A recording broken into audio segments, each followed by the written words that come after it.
என்னோட சுயநலத்துக்காக என் பொண்ணோட வாழ்க்கையை பலி கொடுக்க நான் தயாரா இல்ல மாமா.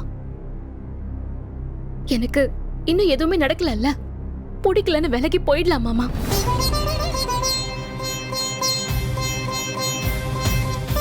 ஒருவேளை கல்யாணம்னு ஒண்ணு நடந்துட்டா விட்டுட்டு போகவும் முடியாம வாழவும் முடியாம வாழ்க்கையே நரகமாயிடும். இப்படி ஒரு வாழ்க்கை தேவையான்னு யோசிக்கிறேன் மாமா.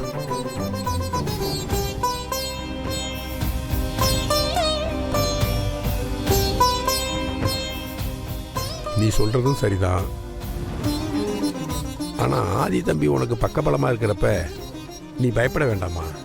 இல்ல மாமா, இவ்ளோ நாளா ஆதி நமக்கு சரியா இருப்பார்னு யோசிச்ச நாம அவர் குடும்பத்தை பத்தி யோசிக்காம இருந்துட்டோம். ஆதி ரொம்ப நல்லவர் தான் மாமா. அவரு எப்பவுமே அப்படியே தான் இருக்காரு.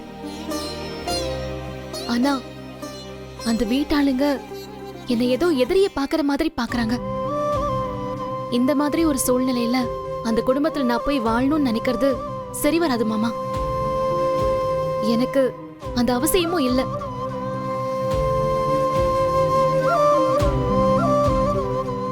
அப்ப நீ ஒரு முடிவை எடுத்துட்டு தான் என்கிட்ட வந்து பேசுறியா? ஆமா மாமா, இதுக்கு மேல யோசிக்கிறதுக்கு எதுவும் இல்ல.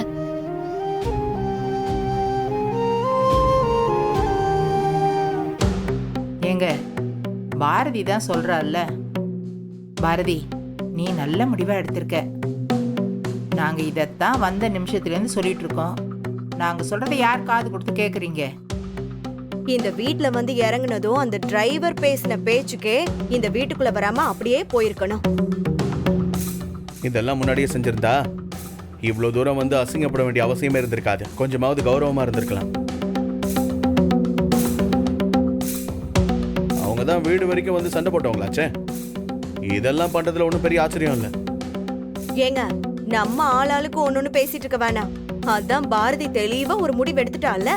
முத வேலையா இங்கிருந்து கிளம்புற வேலைய பாப்போம். இதுக்கு மேல நமக்கு இங்க என்ன வேலை? எல்லாரும் கொஞ்சம் ஆளாளுக்கு பேசாம சும்மா இருங்க.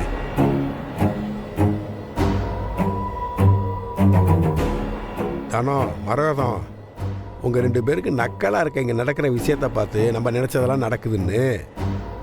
பாரதி அது முடிவை சொல்லிடுச்சுல்ல. சும்மா தோணு பேசிட்டு இருக்காம பெட்டி படுக்கையை ரெடி பண்ணிட்டு கிளம்புறதுக்கான வேலையை பாருங்க, போங்க.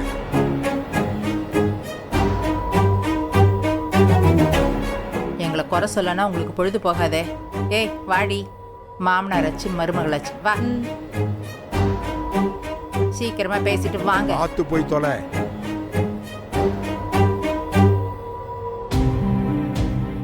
மடி பாரதி, உனக்கு ஒரு நல்ல வாழ்க்கை அமைய போகுதுங்கிற மன திருப்தி தான் இத்தனை நாளாக எனக்கு இருந்துச்சு.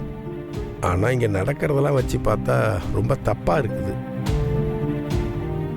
சொல்ல போனால் மனசு ரொம்ப பாரமாயிடுச்சுமா. நீங்க எதையும் நினைச்சு கவலைப்படாதீங்க மாமா. நான் உங்க கூட இருக்கிறத நினைச்சு ரொம்ப சந்தோஷப்படுறேன்.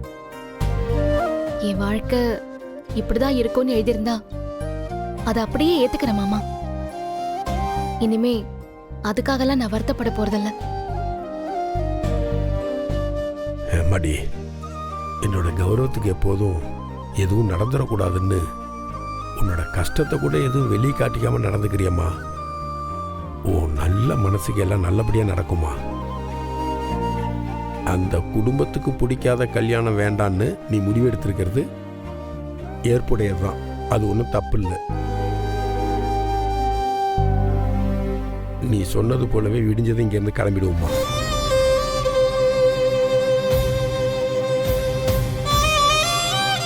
இல்ல, பிரச்சனை இல்ல மாமா. என்னால தேவையில்லாம எல்லாருக்கும் சங்கடம். எம்மாடி, என்னம்மா பேசுற? உனக்கு ஒரு சங்கடம்னா அந்த சங்கடம் எனக்கு இல்லையா? மாமா, எப்படியும் ஆதி ஃபோன் பண்ணுவாரு. ஆனா நான் ஃபோன் எடுக்க போறதில்ல. ஆதி ஃபோன் பண்ணா யாரும் ஃபோன் எடுக்காதீங்க. நீ சொல்றதெல்லாம் சரிதாம்மா. ஆனா ஆதி சும்மா இருக்க மாட்டானேம்மா. எப்படியும் அட்ரஸ் கண்டுபிடிச்சு வீட்டு வாசல்ல வந்து நிப்பா. அப்படியே மாமா, எனக்கு ஒரு யோசனை. நாம யாரும் நேரா வீட்டுக்கு போக வேணாம். மனசு சரியில்லை. அத்தையும் ரொம்ப நாளா கோயிலுக்கு போகணும்னு சொல்லிட்டு இருந்தாங்க. அதனால ஒரு 4-5 நாள் எங்கேயாவது கோயிலுக்கெல்லாம் போயிட்டு அப்புறமா வீட்டுக்கு போலாம் மாமா. சரிம்மா, திக்கத்தவனுக்கு தெய்வம் தானே துணை. நீ சொன்ன மாதிரியே செஞ்சிடுவோம். மாப்பிள்ள, மாமா கொஞ்சம் சிரமம் பார்க்காம நாளை கிளம்புறதுக்கான வேலையை பாருங்க. சரிங்க மாமா, நான் பார்த்துக்கிறேன். மாமா நீங்க போய் படுங்க மாமா, டைம் ஆச்சு.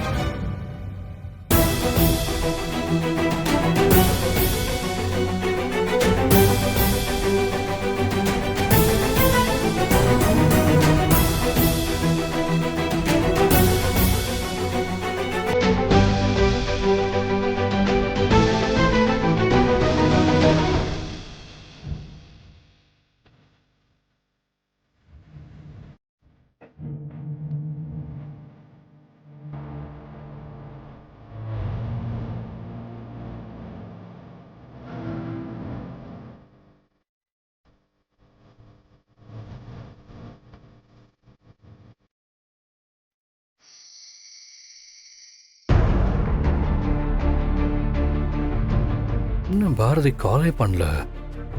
நம்ம கால் பண்ணி ரொம்ப நேரம் ஆச்சு. கால் பண்ணதை பார்த்தா உடனே திருப்பி கூப்பிடுவாங்களே, ஏன் இன்னும் கூப்பிடல? சரி, மறுபடியும் ட்ரை பண்ணுவோம்.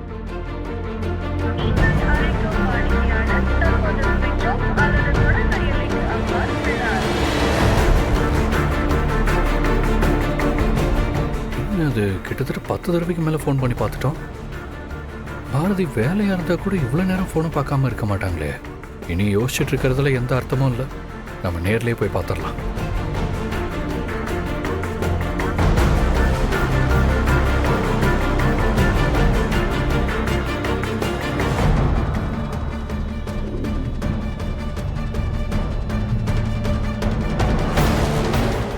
ஆதி, அம்மா, என்னப்பாச்சு?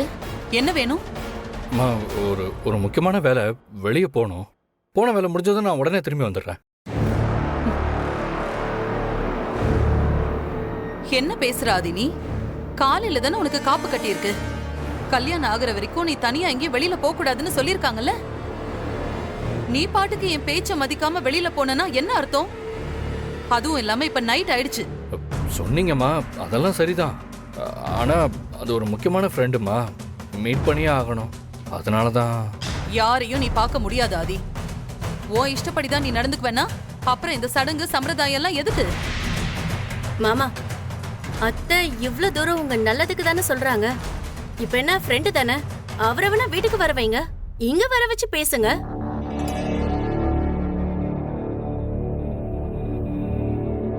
அம்மா, நான் நேரடியாவே சொல்றேன். பாரதிக்கு நான் ரொம்ப நேரமாவே கால் பண்றேன், அவங்க போன் எடுக்கவே இல்லை. அதான் போய் என்னன்னு பார்த்துட்டு வரலான்னு இப்ப நான் கிளம்பினேன்.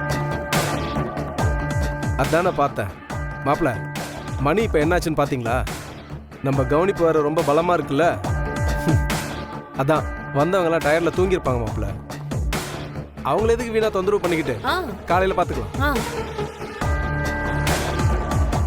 மாமா, பாரதி வீட்டை பத்தி யோசிக்கிறதுல எந்த தப்பும் இல்ல. அதே சமயம் அத்தையோட மனசையும் அவங்க உங்க மேல வச்சிருக்கிற அக்கறையையும் புரிஞ்சுக்கணும்ல. என்ன மாப்பிள்ள, உங்க கல்யாணம் நல்லபடியா நடக்கணும்னு எங்களுக்கு மட்டும் ஆசை இல்லையா? இந்த நேரத்துல வெளியில போறது நல்லது இல்ல மாப்பிள்ள.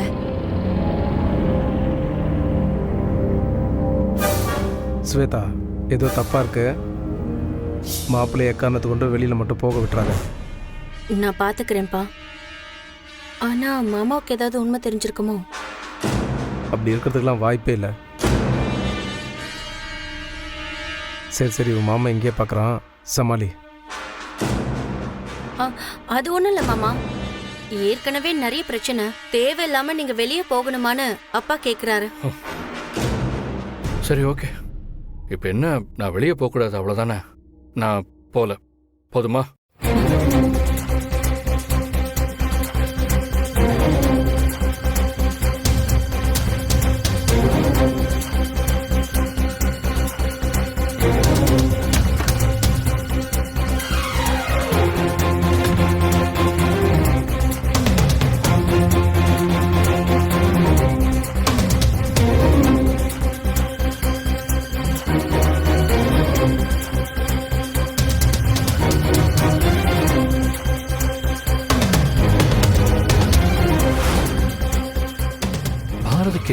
என்னாச்சு? இன்னமும் தப்பா இருக்கே. கீழே யாரோட முகமும் சரியில்லை. எல்லாரும் சேர்ந்து எதையோ மறைக்கிற மாதிரி இருக்கு. இதுக்கு மேல நம்ம இங்க உட்கார்ந்துருந்தோம்னா வேலைக்கே ஆகாது. நேர்ல போய் பாத்துற வேண்டியதான்.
ஸ்வேதா, ஆதிக்கு ஏதாவது விஷயம் தெரிஞ்சிருக்குமோ?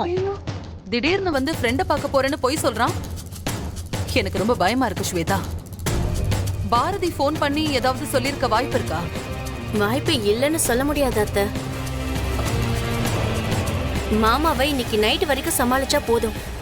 விடிஞ்சா அவங்க யாரும் இங்க இருக்க மாட்டாங்க. முதல்ல மாப்பிள்ளை முன்னாடி எல்லாருமே சாதாரணமாக இருக்க கற்றுக்குங்க.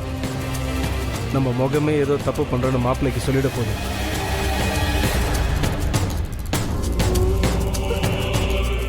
ஸ்வேதா, உங்கள் அம்மா நடுங்கிறத பார்த்தியா? நம்ம எல்லாரையும் மாட்டி விடுறதுக்கு இவ ஒருத்தி போதும். பார்வதி, உள்ள போ.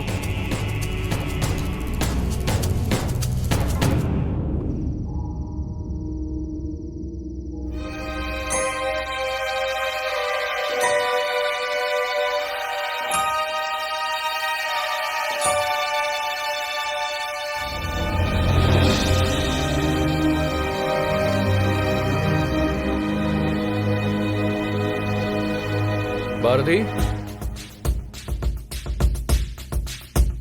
பாரதி, பாரதி, பாரதி.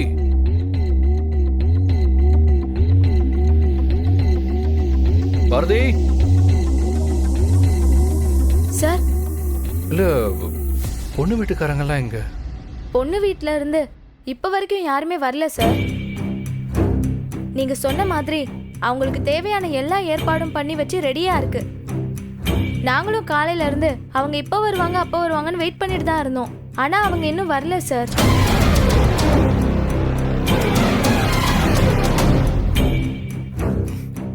உங்களுக்கெல்லாம் அறிவு இருக்கா? யாரும் வரலன்னா உடனே எனக்கு ஃபோன் பண்ணி சொல்ல வேண்டியதானே? நான் வந்து பாக்குற வரைக்கும் என்கிட்ட சொல்லாம இருப்பீங்களா?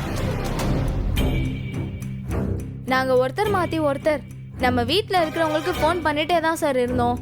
முதல்ல ஸ்வேதா அம்மா பேசினாங்க, அப்புறம் அறிவு சார் பேசினாரு. ஏன் அம்மா கூட பேசினாங்களே சார், அவங்க கூட உங்ககிட்ட சொல்லலையா? நீங்க ஃபோன் பண்ணப்போ அவங்க என்ன சொன்னாங்க?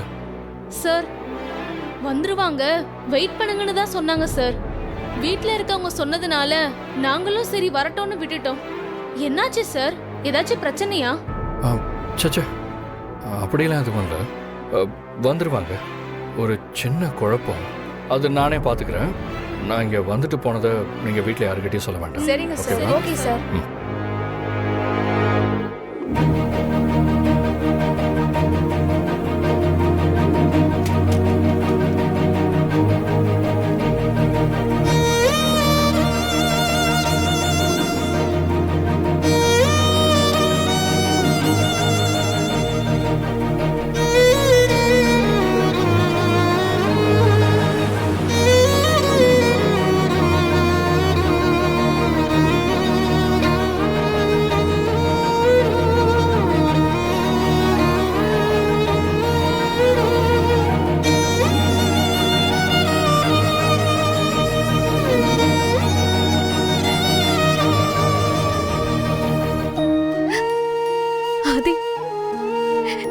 இதுக்கு முன்னாடி நான் உங்களை விட்டு போகணும்னு நிறைய தடவை முடிவெடுத்திருக்கேன்.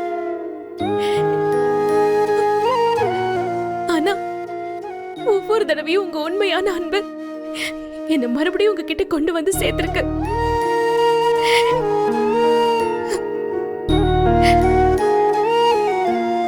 எனக்கு உங்க கூட இருந்த ஒவ்வொரு நிமிஷமும் என் வாழ்க்கையில மறக்க முடியாத நிமிஷங்களா எப்பவுமே எனக்குள்ளே இருக்கும்.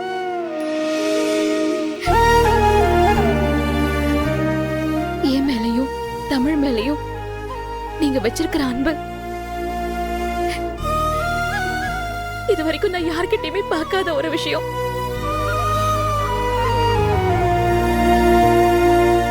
வாழ்க்கையில என்ன மாதிரி வாழ்ற ஒவ்வொரு பொண்ணுக்கும் இப்படி ஒருத்தர் கிடைக்க மாட்டாரான்னு எல்லாரையும் ஏங்க வைக்கிற மனுஷன் நீங்க. உங்க உண்மையான சுயநலம் இல்லாத உங்க அன்புக்கு முன்னாடி நல்லா ஒண்ணுமே இல்ல ஆதி.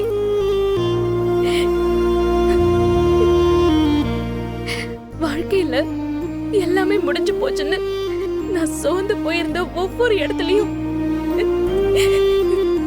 நான் இருக்கேன்னு எனக்கு பக்க பலமா தோள் கொடுத்து நின்னீங்க. நீங்க எப்பவுமே சொல்லுவீங்க உங்க சந்தோஷமே நாங்க தானே. ஆனா உங்களையும் என்னையும் பிரிக்கிறதுல உங்க அம்மாவும் இதுல இருக்காங்க. என்ன காரணமோ அவங்களுக்கு என்ன பிடிக்கல. அது ஏன் எதுக்குன்னு நான் ஆராய்ச்சி பண்ண விரும்பல. நீங்க எப்பவுமே உங்க குடும்பத்தோட சந்தோஷமா இருக்கணும் ஆதி.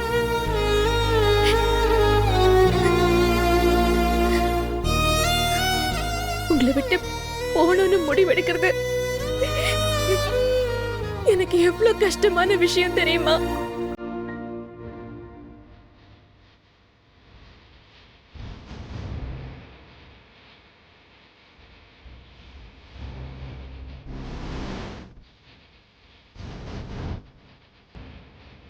பாரதி, உங்களுக்குலாம் என்ன ஆச்சு?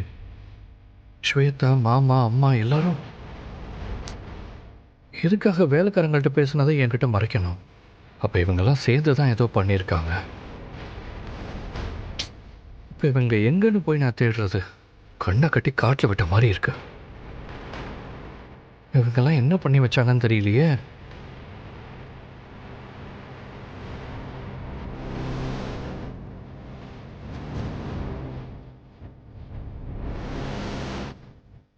ஃபோனையும் எடுக்க மாட்டேங்கிறாங்க. என்ன பண்ணுறது? இவங்களை எப்படி கண்டுபிடிக்கிறதுன்னு தெரியல. எவ்வளோ மறுபடியும் காஞ்சிபுரத்துக்கே போயிருப்பாங்களோ? அப்படி போயிருந்தாங்கன்னா வேறு வழியே இல்லை. பாரதியை நேரில் போய் பார்த்துட வேண்டியதுதான்.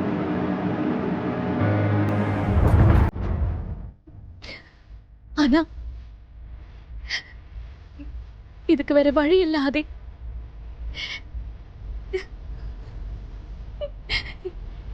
என்ன மன்னிச்சிருங்க. போறேன் ஆதி. மனசு போறா. உங்க காதலை மட்டுமே நான் சொந்தமா எடுத்துக்கிட்டு போறேன். போறேன் ஆதி.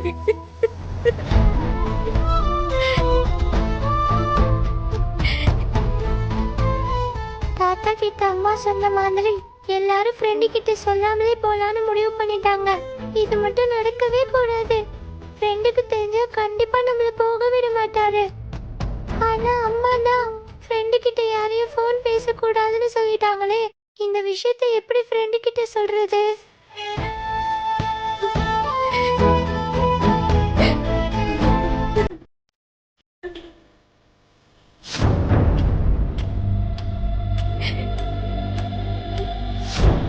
ஐடியா.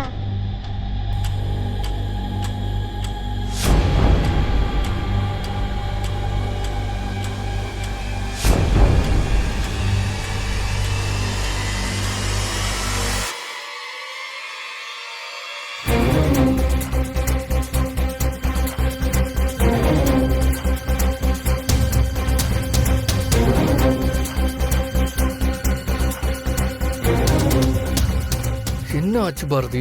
ஏன் நான் ஃபோன் பண்ண எடுக்கவே மாட்டேங்கிறீங்க? எல்லாரும் எங்க போனீங்க?